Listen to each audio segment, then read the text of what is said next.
Ofakim is a small development town in the northern Negev, about 20 kilometers west of Beersheba, with a population of around 35,000. It's one of the most peripheral and economically challenged communities in Israel, and it has essentially no Anglo presence to speak of. Understanding why someone might consider it requires understanding both the town's struggles and the recent factors that have brought it unexpected attention. The town was founded in 1955 as part of the same development town program that created Kiryat Gat, Sderot, and other communities intended to populate the periphery and absorb new immigrants. Like many of these towns, Ofakim struggled from the start.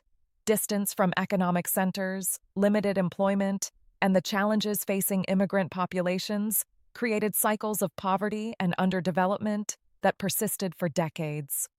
The town became associated with socioeconomic difficulty, and many young people left for opportunities elsewhere.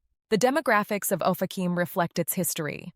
The population includes descendants of immigrants from North Africa and the Middle East who arrived in the 1950s and 60s, Ethiopian immigrants who came in later waves, and some Russian-speaking immigrants from the 1990s. The community is largely traditional in religious observance, with Sephardic synagogues and customs predominating. There's virtually no Anglo presence, no English-speaking community infrastructure, and no organized framework for English speakers. Housing costs in Ofakim are among the lowest in Israel. Apartments can be purchased for under 1,000,000 shekels, sometimes significantly under. Rentals can be found for 2,000 to 3,500 shekels monthly for family-sized apartments. For someone focused purely on affordability, Ofakim offers prices that are almost impossible to find elsewhere in the country. The trade-off is everything else: location, employment, services, community, and quality of life considerations that make most people look elsewhere despite the low prices. Employment in Ofakim is extremely limited. The local economy consists primarily of small businesses, services, and public sector jobs. There's no significant industry or tech presence in the town itself. Adults who need professional employment typically work in Beersheba, which is accessible but requires commuting. The drive takes about 20 to 30 minutes, and there's public transportation, but the connection isn't as robust as in central Israel. For anyone whose job is in Tel Aviv or the center, Ofakim is essentially impossible as a commuting base. Beersheba is the realistic employment catchment area. The Nefesh B'Nefesh Go Negev initiative that has promoted Anglo settlement in Beersheba hasn't extended to Ofakim in any meaningful way. While there are programs encouraging development of the Negev broadly, the focus for Anglo absorption has been Beersheba, which has the infrastructure, employment, and critical mass to support new immigrants. Ofakim lacks these foundations, making it unsuitable for most Anglos considering the South. Schools in Ofakim serve the local population and face the challenges common to peripheral communities with limited resources. Educational outcomes have historically lagged behind national averages, though there are dedicated teachers and programs working to improve the situation. For Anglo families, sending children to local schools would mean full immersion in Hebrew, with no English-speaking peers and limited resources compared to schools in larger cities. The adjustment would be more challenging than in communities where schools have experience with immigrant children from English-speaking backgrounds. The religious life of Ofakim centers on traditional and Sephardic practice. Synagogues follow Sephardic customs, and there's a strong traditional character to the community, even among those who aren't strictly observant. For Ashkenazi Anglos, the religious environment would be culturally different from what they might be accustomed to. This isn't necessarily negative, and some people appreciate exposure to Sephardic traditions, but it's part of the adjustment. Healthcare is accessible through Kupot Holim clinics in the town, with more extensive services available in Beersheba. Soroka Medical Center serves as the regional hospital. For routine care, local clinics suffice, but anything specialized requires travel to Beersheba or beyond. Finding English-speaking medical providers in Ofakim itself would be very difficult. The security situation became tragically prominent on October 7, 2023, when Hamas terrorists infiltrated Ofakim during their attack on southern Israel. The town experienced horrific violence, with terrorists entering homes and killing residents. The community suffered significant casualties and trauma that continue to affect daily life. Some residents were killed, others were taken hostage, and many more experienced the terror directly. This event has fundamentally changed the town and how it's perceived. Prior to October 7th, Ofakim's security situation was already challenging due to its proximity to Gaza. The town is within rocket range and has experienced sirens and rocket fire during conflicts going back many years. Residents are accustomed to running to safe rooms, and the town has shelters throughout. But the ground invasion represented a different order of threat, one that shattered assumptions about what living near Gaza could mean. For anyone considering Ofakim, this reality must be part of the calculation.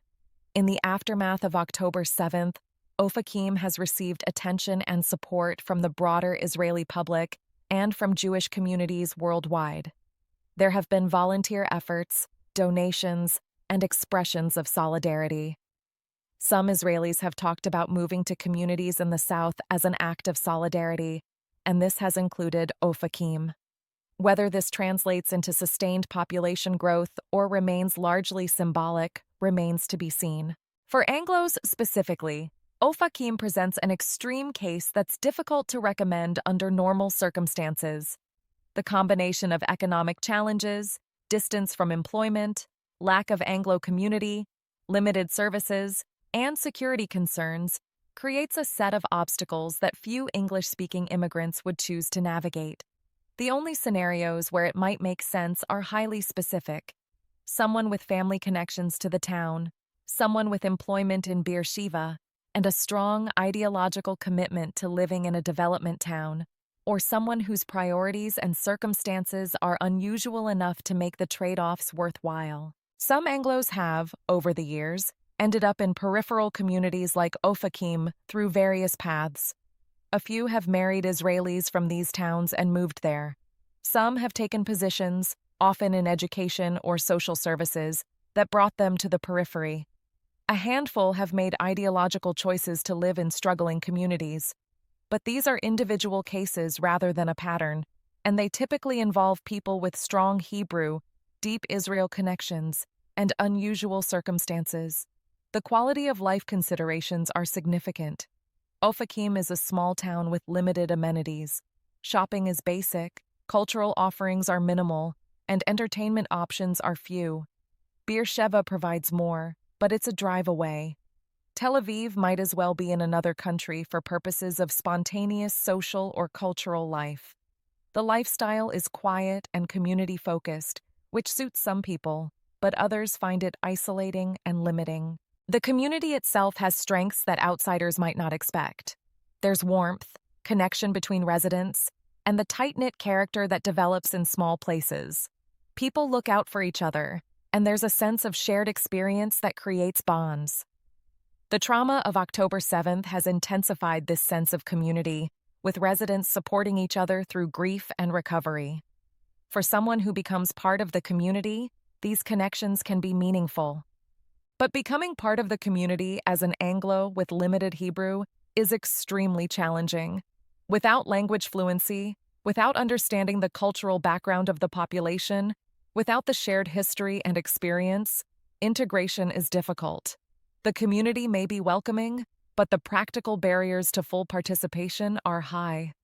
Most Anglos who've successfully integrated into peripheral communities had strong Hebrew before arriving, or had specific entry points like family or organizational roles that facilitated connections. If you're researching Ofakim out of genuine interest in living there, the honest assessment is that it's one of the most difficult places in Israel for an Anglo to settle. The challenges are compounded rather than mitigated, and the support systems that help new immigrants in other communities don't exist here. Unless you have very specific reasons for considering it, exploring other options in the Negev, like Beersheba itself, would likely serve you better. If your interest is more about understanding the range of communities in Israel, Ofakim represents an important reality. Not everywhere in Israel is Tel Aviv or Ra'anana. Development towns in the periphery face genuine challenges, and their residents live different lives than those in the comfortable center. Understanding this diversity is part of understanding Israel.